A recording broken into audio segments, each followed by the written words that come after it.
out and made a point of monitoring the cameras, and when the cameras were first installed, he was just on them. He found something stupid, he made a big example about it, saying, look at this. You know, just show the kids, say, this is just terrible. You know, what are we going to do with it, kind of thing. Okay, and word got out. Okay? They got cameras everywhere, better be good. Yeah. Right. And he said, you know, there's toilet paper in the bathrooms and paper towels in the paper towel dispensers, and the water fountains work and all that kind of stuff.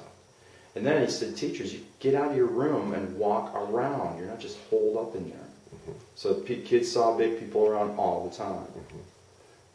That's common sense stuff. You know?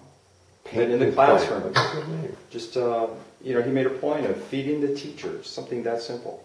Because at breakfast, he got a hold of our PTA and said, look, you know, we've got to have a good PTA, strong PTA. Before he even opened the doors or anything, he was sending out flyers to all the parents saying, someone has a PTA now, come. It's your duty to your child, kind of thing. I mean, real just finger in your face, you know, spirit with that one. And then when we had our certification, you know, after I'd been there for a few years, we scored higher than any other school in Florida history. I mean, we nailed everything because Parrish went through the list. When you get accredited, they look at the cleanliness of your boiler room. Did you know that? Wow. I mean, it's all, and his attention to detail, every single person had an area they were responsible for, and it was clean it up, glitz it up, paint it up, do whatever it takes. It's got to be great. And that occurred the year after Andrew, it was 92, when we had so many students that were just dump times. Okay, and do you remember those days? You know, our population just, we were a third larger than we were at the beginning of the year after the hurricane struck. So many kids from Dade just got transferred up, and so we took them. But we got money for them. And Parrish took that money, and I had 40 kids in the classroom. Okay? I'm serious, 40. That's a teacher that had 40 kids and they had 23. No, I mean, I had 40 or more, because I would have to drag chairs from across the hallway into the rooms.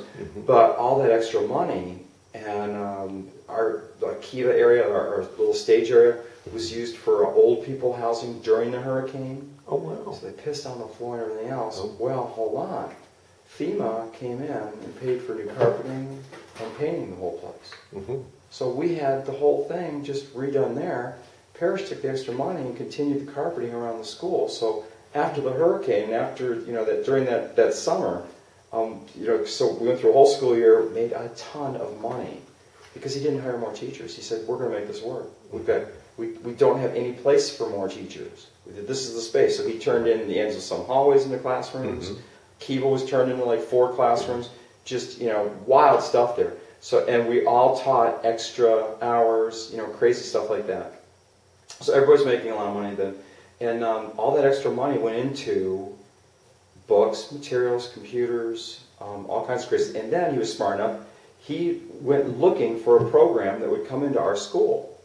And that's how we got the hearing impaired. Okay, and the hearing impaired people brought a ton of money. Special classrooms, special materials, special TVs. Well, it's not just those kids that are looking at it, every kid. Right, and Parrish said, look, we're going to have this program, but I'm only going to do it if we do. The kids are fully integrated in the schools. They'll have their own special classes, and they'll have aides come around with them. But the only way we're going to make this work is if they're allowed in. And I had hearing impaired kids in my class that were great. Okay, and you make the adaptation to them, and you find out those were willing kids. They wanted to learn the whole shot. That's extra money that comes in. Those are the kind of things that officials should be teaching. You know, to principals. Yeah. Right. Okay. I mean, those are the things principals have to know. But then you look at a couple of the principals. The last couple of principals have just been go by the book. Don't make any waves. Look, you know, I'd love to talk to you about the school, but 4:30, I'm out of here. Right. Okay. That's the way it is. Okay. What do you do with those? How do you light a fire? And those are the people that will go to meetings and smile and nod their head and go, golly, yes, man, I'm behind you 100%.